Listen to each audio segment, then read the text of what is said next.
Alkisah, di sebuah kerajaan di tanah Jawa tempo dulu, hampirlah berlangsung upacara penyerahan tahta. Raja Tapa Agung merasa cukup uzur untuk memimpin kerajaannya. Aku merasa sudah cukup tua untuk mengurus kerajaan ini. Aku merasa tidak sanggup lagi. Raja masih kuat, raja masih strong, raja masih roso. Aku sudah mumet memikirkan konflik antara KPK, Komisi Pengamanan Kerajaan, dengan FPB, Front Pasukan Berkuda. Walaupun kasus itu berlarut-larut, jangan membuat Baginda Raja putus asa. Jangan menyerah. Patih, aku tidak memiliki anak laki-laki. Aku memiliki 2 anak putri, antara Purbararang dan Purbasari. Siapa yang pantas yang bisa kuhandalkan? Bukan rayuan, bukan pujian. Tak ada keraguan saya untuk menjawab. Tentu Putri Purbasari. Dia selalu juara 1 di kelasnya. Dia juga pandai memasak dan tidak suka pacaran lagi. Kalau putriku Purbararas, Kalau Putri Purbararas mengkhawatirkan sekali. Sepanjang hari hanya online terus, Facebookan terus, suka gonta-ganti cowok lagi. okelah kalau begitu, Patih. Panggilkan semua pejabat kerajaan. Hari ini juga akan kulangsungkan upacara penyerahan tahta.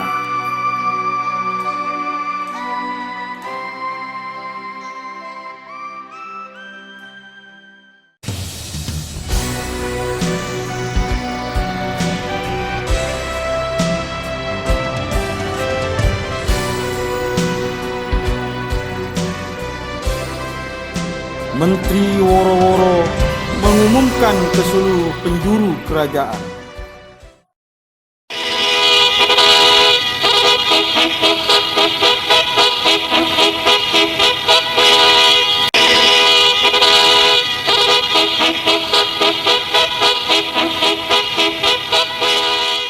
Woro-Woro diumumkan kepada semua pejabat kerajaan Spenong segera memasuki ruang inti istana kerajaan secepatnya. Tinggalkan segala bentuk online. Segeralah. Para pejabat kerajaan yang berbahagia, hari ini aku akan letakkan tahta kerajaan karena aku tak sanggup lagi. Karena ini adalah keinginan raja dari hati yang paling dalam, saya harap semuanya memakluminya. Putri Purbasari diharapkan segera mempersiapkan tempat yang telah disediakan. Semua bengong karena yang dipanggil adalah Putri Purbasari, bukan Purbararas.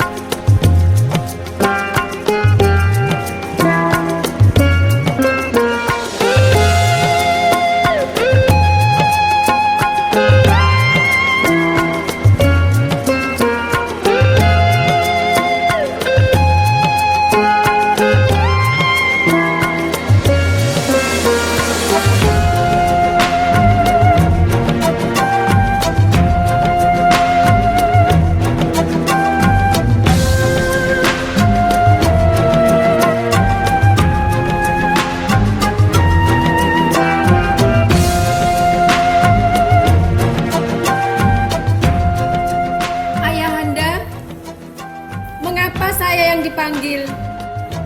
Bukannya Mbak Yu Purbarara. Karena menurut pendapatku dan Pati, kamulah yang layak menjadi raja, bukan kakakmu. Ananda, apakah kamu siap menerima tahta dari ayahanda? Iya ayahanda. Okelah kalau begitu. Upacara penyerahan tahta akan segera dilaksanakan. Paduka Raja dan Putri dimohon segera mempersiapkan diri.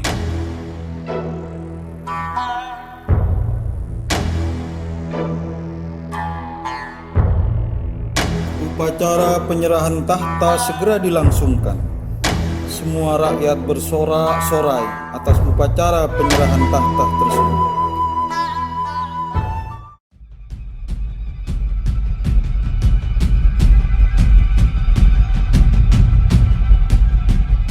Hentikan!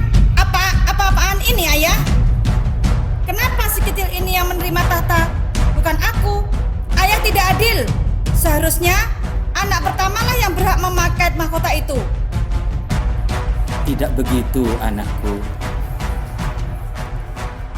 Kerajaan ini pasti akan mendapat kutukan karena tidak menjalankan aturan sebagaimana mestinya. Iya ayahanda. Seharusnya kakaklah yang menerima tahta ini, bukan aku. Kakaklah yang pantas ayahanda. Justru karena kemuliaan hatimu itu, aku memilihmu, anakku. Kau pasti akan menjadi pemimpin yang baik dan dicintai oleh rakyat, nak. Terima kasih ayah. Ayah terlalu memuji. Saya khawatir ayah akan kecewa jika nanti ayah tidak sesuai dengan harapan ayah. Tunggu saja. Pasti akan tiba saatnya akan datang kutukan pada kerajaan ini.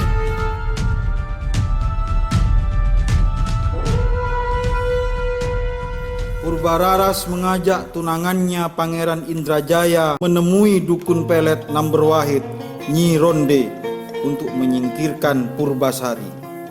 Kang Mas, aku sudah muak dengan Purbasari. Aku akan buat perhitungan dengannya. Buat perhitungan?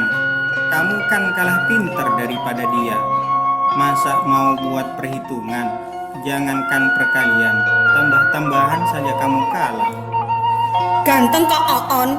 Maksudku, aku akan membuat Purbasari sengsara. Akan kubuat dia menderita. Bagaimana caranya? Kamu ini jangan seperti itu toh. Sama adik sendiri kok mentolok. Salah sendiri dia jadi penggantinya ayah. Terus?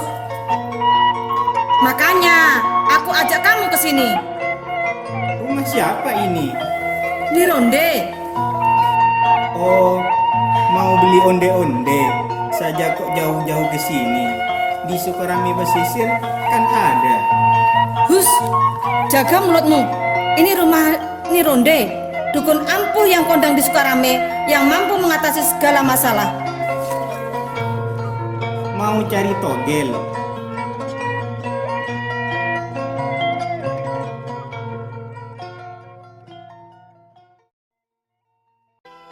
Ada mbah dukun sedang ngobatin pasiennya.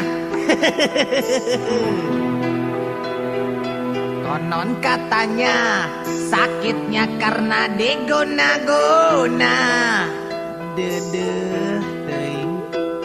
Sambil komat kami mulut tebah dukun baca mantra. Dengan segelas air putih lalu pasien disembur. Setan gendeng, setan bandel, setan kumbang, setan setan semua yang namanya setan. Jangan ganggu ya, jangan suka mengganggu. Pergilah kau setan, jangan ganggu. Saya waktu mengganggu semua yang buat aku. Siapa yang ngomong ngaur tadi? Maafkan kami, Mbah. Ini calon suami saya. Tidak bermaksud menyepelekan Mbah. Hati-hati anak muda, jaga bicaramu. mulutmu harimaumu. Yang siapa orang Mbak Rondo? Mbak Ronde. Kami kesini mau anu, Mbah. Aku sudah tahu. Wah, hebat sekali Mbah ini. Aku belum bilang apa-apa sudah tahu. Ya jelas, kalian kesini pasti mau anu. Masalahnya, anunya itu apa? Begini, Mbah.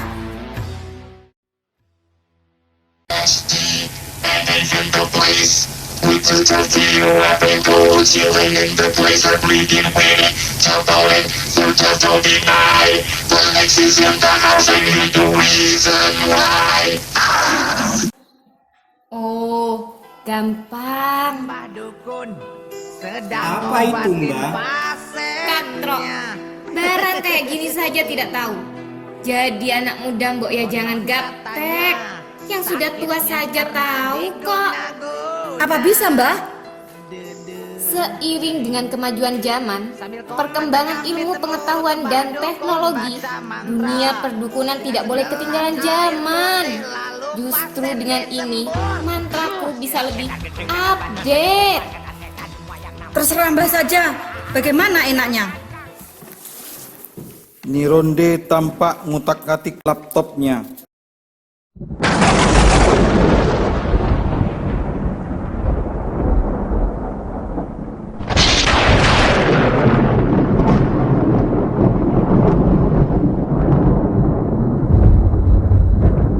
Purbasari bangun dari tidurnya.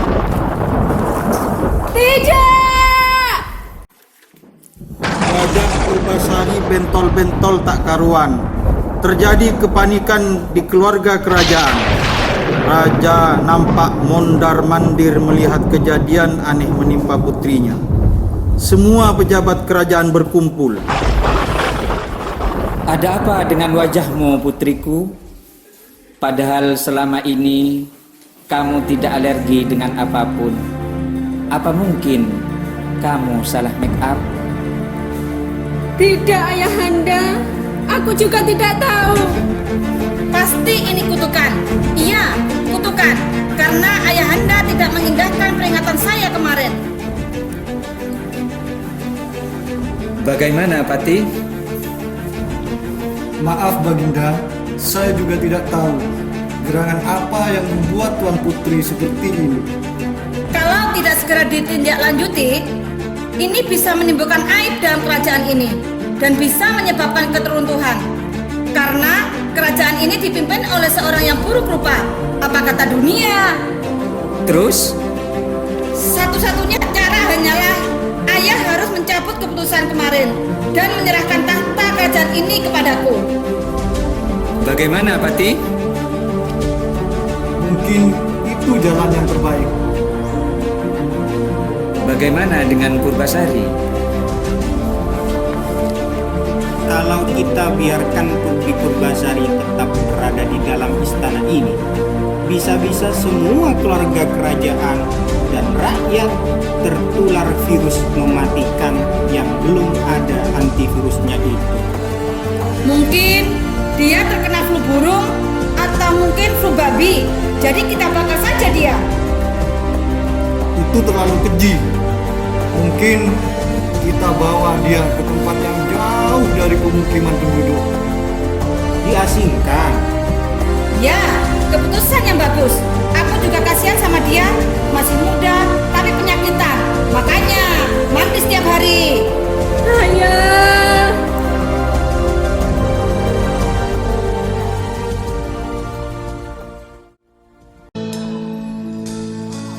Janganlah kau tangisi perpisahan ini. Tak guna kau sesali yang telah terjadi. Walaupun aku masih ingin bersamamu, tapi takdir membuat diri kita berpisah.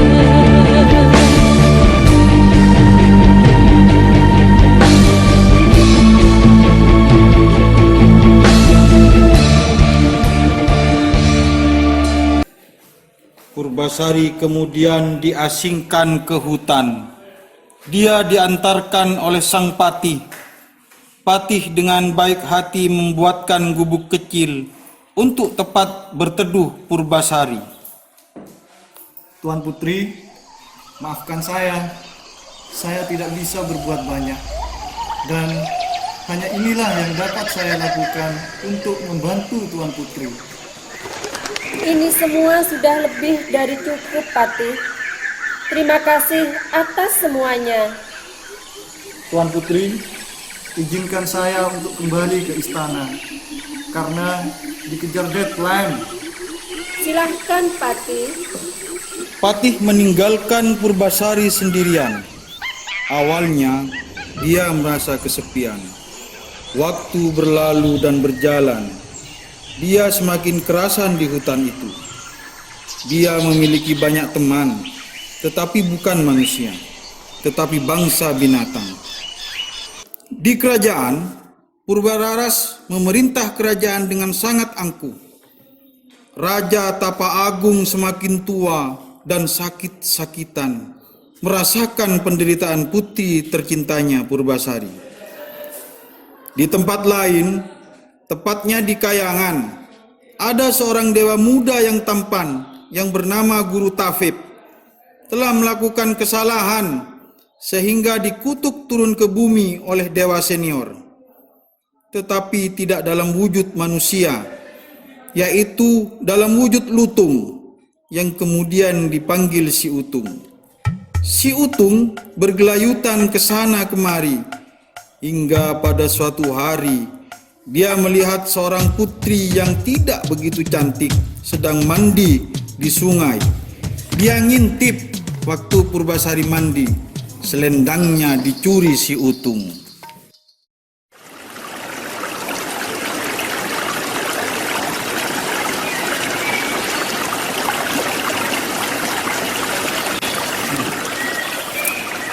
Aduh, siapa yang mengambil selendangku? Si ikan? Dia mana mungkin bisa. Tolong! Tolong! Siapa yang mencuri selendangku?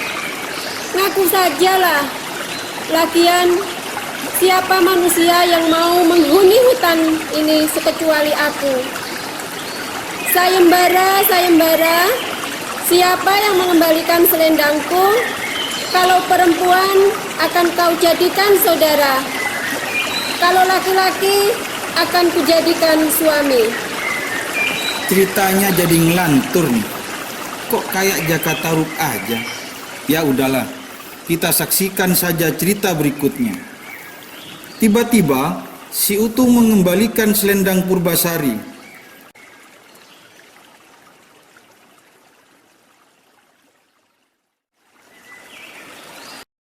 Waktu berlalu, hubungan antara Purbasari dan Si Utung semakin akrab.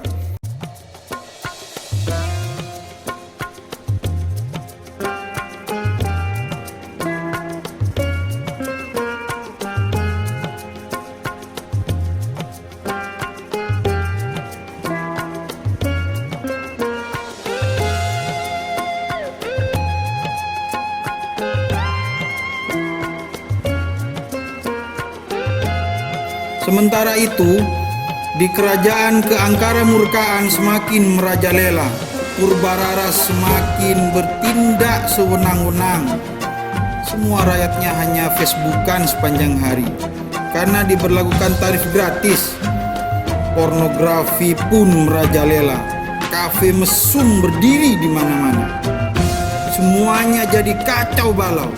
Hal ini menimbulkan kecemasan di hati mantan Raja Tapa Agung.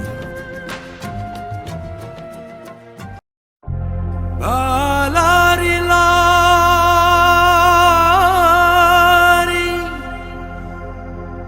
bukannya kijang, pandan tajamu di muaro. Kami bernyanyi jotari indah,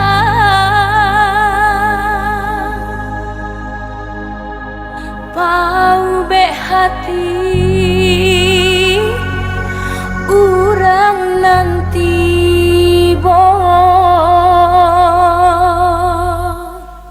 Ampun jo maaf oi kami pohonkan padodun sana ale ala tibo samuila salam oi kami ucapkan kami baindang nan mudo-mudo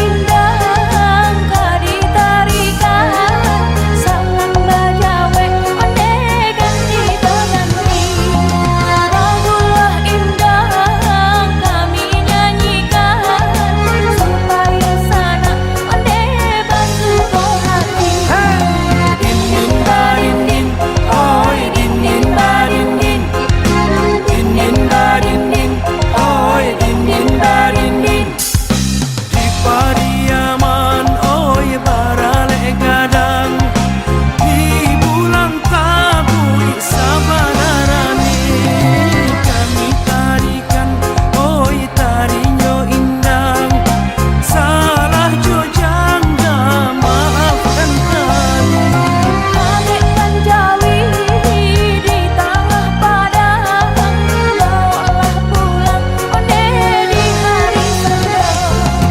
kami banyanyi jo tari indah kau be hati onde urang tersebut din din ba din din oi din din ba din din din din ba din din oi din din ba din din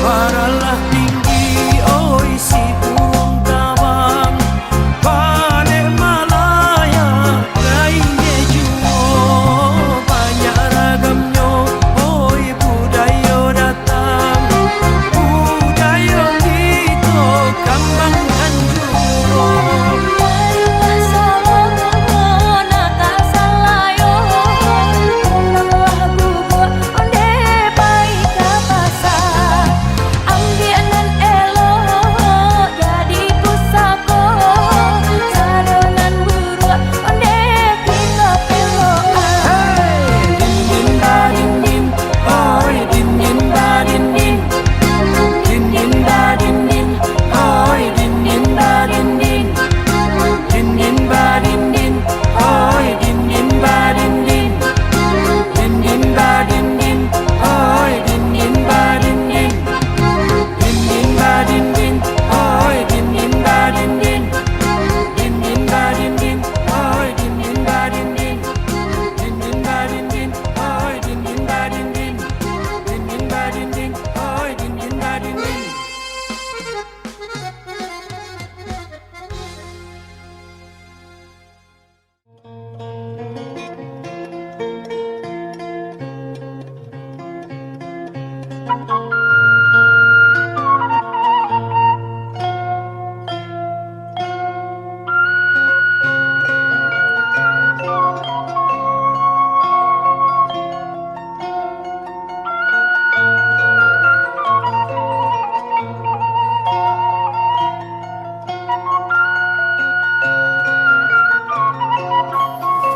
Pati, aku semakin tak mengerti dengan semua yang telah dilakukan oleh Purbararas.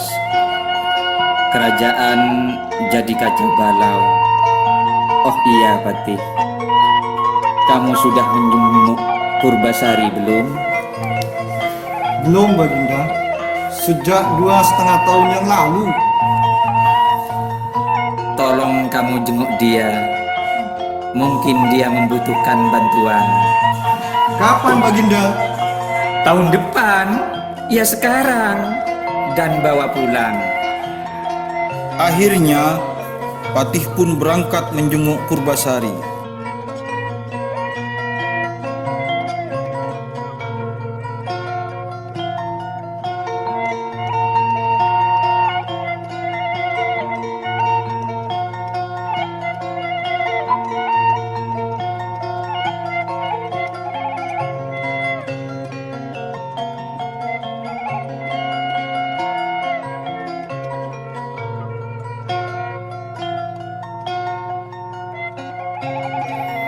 Sementara itu ada kejadian tak terduga terjadi di hutan saat putri mengurai rambutnya yang akan segera mandi.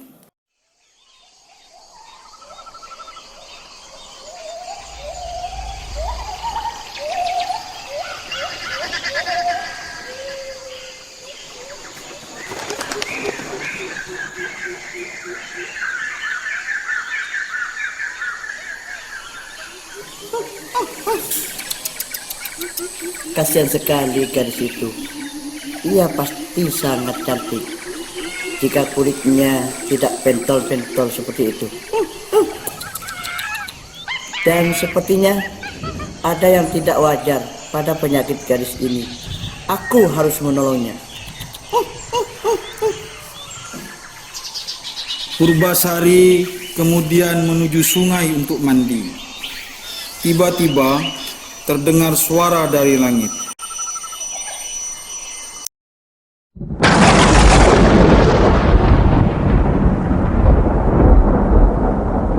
Purbasari, sebelum kamu mengerjakan apapun, berdoalah. Sebelum kamu makan, berdoalah. Sebelum kamu bekerja, berdoalah.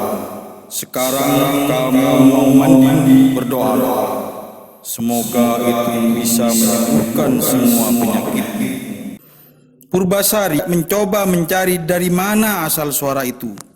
Kemudian dia memulai mandi dengan membaca, Bismillahirrahmanirrahim. Akhirnya keajaiban pun datang. Semua bentol-bentol di kulit Purbasari pun amblas, lenyap tiada tersisa. Kecantikan pun terpancar. Alhamdulillah. Terima kasih Tuhan. Kemudian dia menemui si Utung dan bercanda bersama sebagai wujud rasa syukurnya.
Dari kejauhan nampak Patih datang.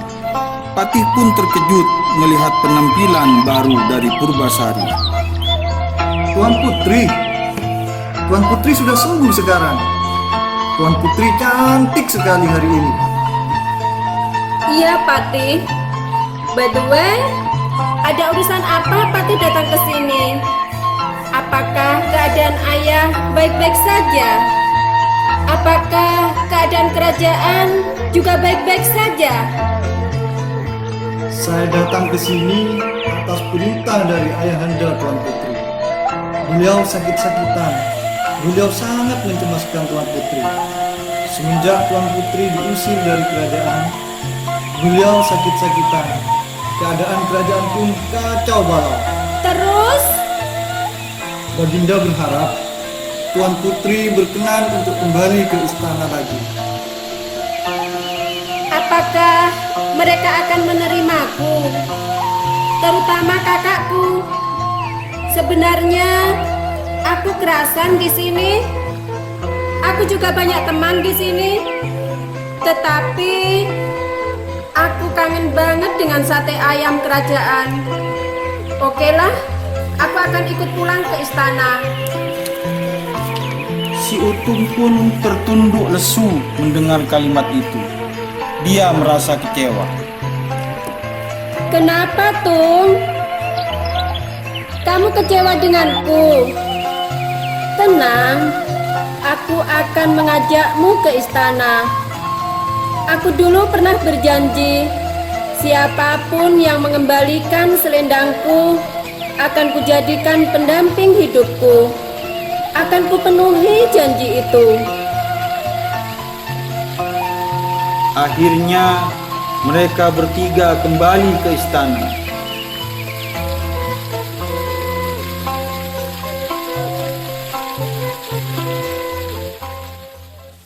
Putri Purbararas khawatir. Ia tahu bahwa sebagian besar pejabat istana dan juga warga tidak menyukainya. Mereka dengan senang hati pasti akan memintanya mundur untuk digantikan adiknya. Setelah berpikir sangat keras, akhirnya Putri Purbararas meminta untuk diadakan perlombaan. Pemenangnya akan menerima tampuk kerajaan, sedangkan yang kalah harus dihukum pancung. Prabu Tapa Agung menyetujuinya. Ia yakin putri bungsunya dapat memenangkan pertandingan. Meskipun begitu, Prabu Tapa Agung juga berdoa meminta Tuhan untuk melindungi Putri Purbasari. Putri Purbasari termenung mendengar tantangan kakaknya. Ia tahu pasti kakaknya akan menghalalkan segala cara untuk memenangkannya. Jangan khawatir Putri, kan ada aku. Perlombaan yang diajukan Putri Purbararas yaitu lomba memasak dan makanan kesukaan Raja Tapa Agung. Barang siapa yang bisa memasak paling cepat dan paling lezat adalah pemenangnya. Tibalah hari perlombaan. Kedua putri telah siap berhadapan. Dari awal sudah terlihat bahwa kekuatan mereka tidak seimbang. Putri Purbararas dibantu puluhan juru masak istana, sementara Putri Purbasari hanya ditemani si Utung. Diam-diam, tanpa sepengetahuan siapapun, si Utung meminta bantuan para bidadari untuk membantu ia dan Putri Purbasari.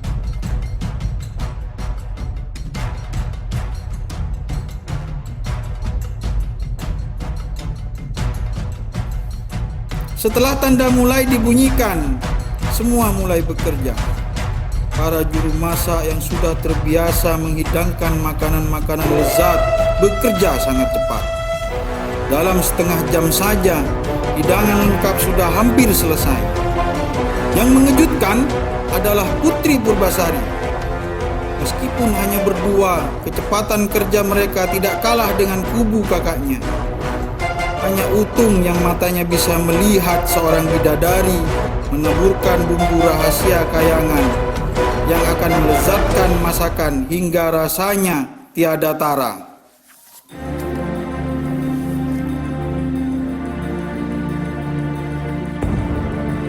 Akhirnya, tibalah saatnya para juri mengumumkan siapa pemenang perlombaan tersebut.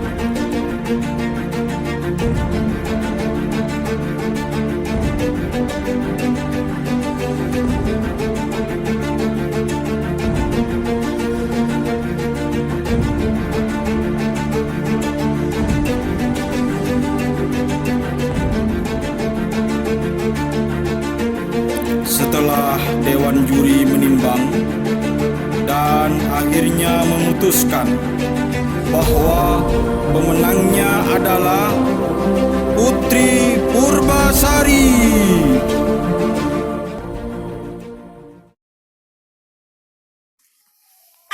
Tidak, bagaimana mungkin Purbasari memasak secepat itu seorang diri? Bagaimana bisa memasaknya sangat enak? Ini tidak boleh terjadi. Dia tidak boleh menjadi pemenang dalam lomba ini. Putri Purbararas gusar.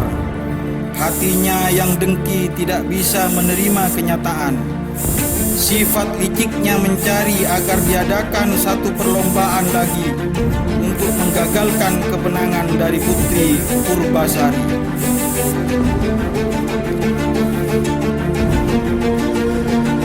Baiklah, kalau Purbasari yang menang perlombaan masa ini.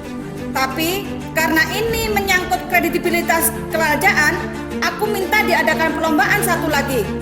Siapa yang menang nanti, dialah yang benar-benar pemenang dan pewaris singgasana kerajaan.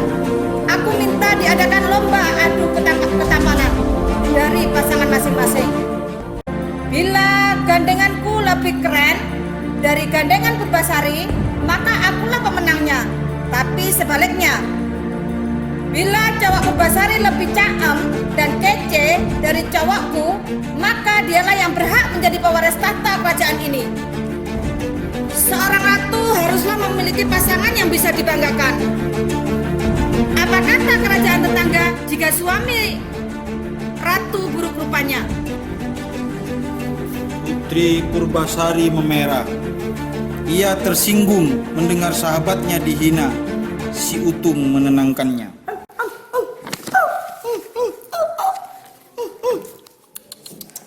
Sabar Putri, biarkan ia bahagia sejenak. Nanti kita lihat apakah setelah ini ia bisa tertawa. Putri Purbasari berusaha tenang, meskipun ia tetap khawatir. Karena lomba ini adalah menentukan pasangan siapakah yang paling gagah dan tampan. Sudah jelas Putri Purbararas ada di atas angin. Pangeran Indrajaya memang sangat gagah dan tampan.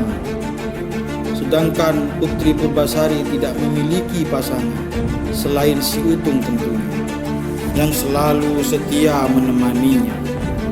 Tapi haruskah ia mengakuinya sebagai pasangannya? Hai Purbasari, kali ini kau akan kalah. Semua pasti setuju kalau pasanganku jauh lebih tampan dibanding Utungmu itu. Putri Purbararas tertawa geli hingga keluar air mata. Tak seorang pun yang ikut tertawa bersamanya. Rakyat tertunduk sedih membayangkan kejadian buruk yang akan menimpa Putri Purbasari. Tunggu! Sebuah suara menghentikan tawa Putri Purbararas.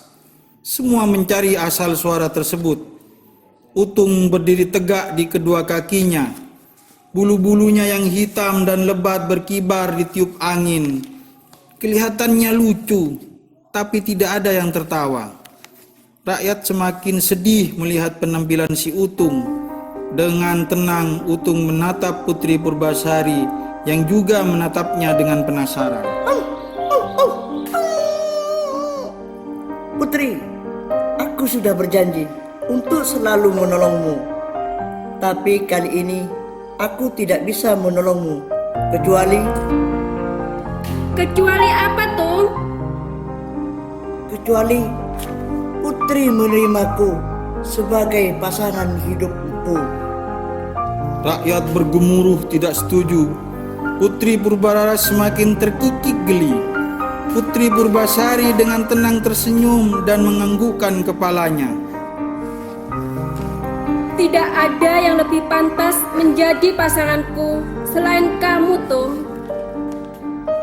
Di saat semua memalingkan muka karena jijik melihatku, kau satu-satunya yang mau menemaniku.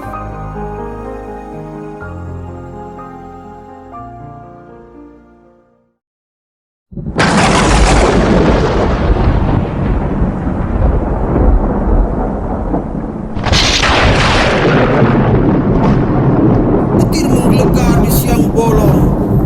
Putri Purbasari terpekik histeris. Sontak semua memandang ngeri ke tempat Utung berdiri. Petir itu menyambar tepat ke badan Utung yang langsung dipenuhi asap.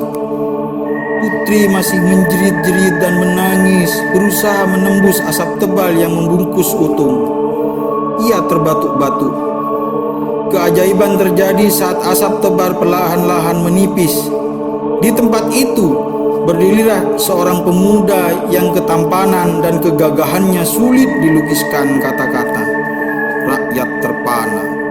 Putri Purbararas ternganga lebar. Putri Purbasari menatap bingung. Ia masih mencari sisa-sisa tubuh si Utung. Mana mungkin lenyap begitu saja. Siapakah yang kau cari, Putri? Utung, di mana dia? Inilah aku, si Utul, Putri. Apa? Mana mungkin? Hai pemuda tampan, jangan main-main. Sebaiknya kau keluar dari lapangan ini. Aku akan segera menghukum Pancung Purbasari karena dia telah kalah dalam perlombaan ini. Baiklah, aku perkenalkan diriku. Namaku Guru Tafib.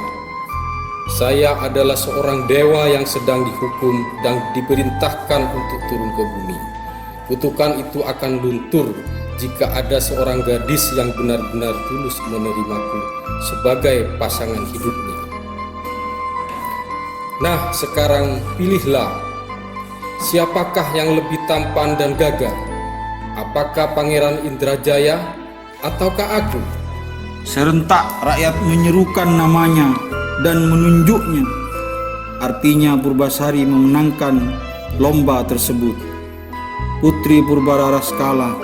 Rakyat berseru-seru meminta Putri Purbararas dihukum Pancung. Putri Purbararas tertunduk lemas. Ia menangis menyesali kesombongannya. Disadarinya saat ia benar-benar tersudut, tak ada seorang pun yang sudi menolongnya. Benarkah? Ternyata tidak. Putri Purbasari berlutut di hadapannya dan memeluknya erat-erat.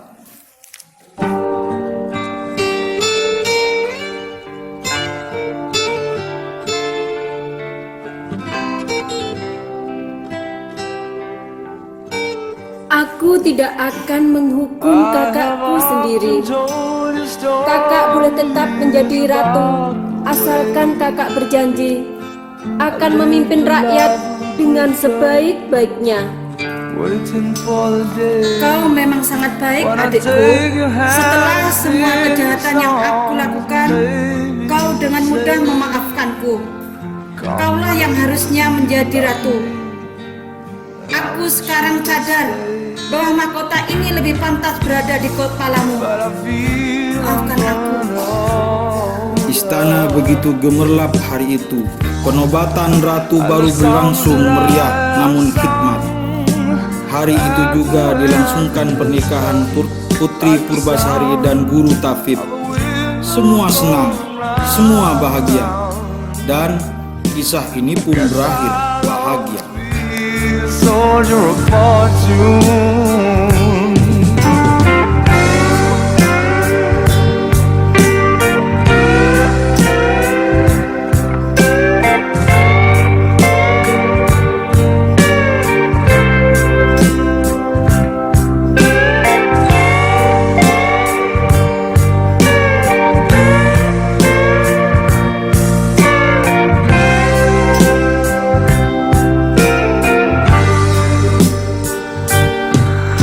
Times I've been a traveler, I look for something new. In days of old, when nights were cold, I wandered without you. Those days I thought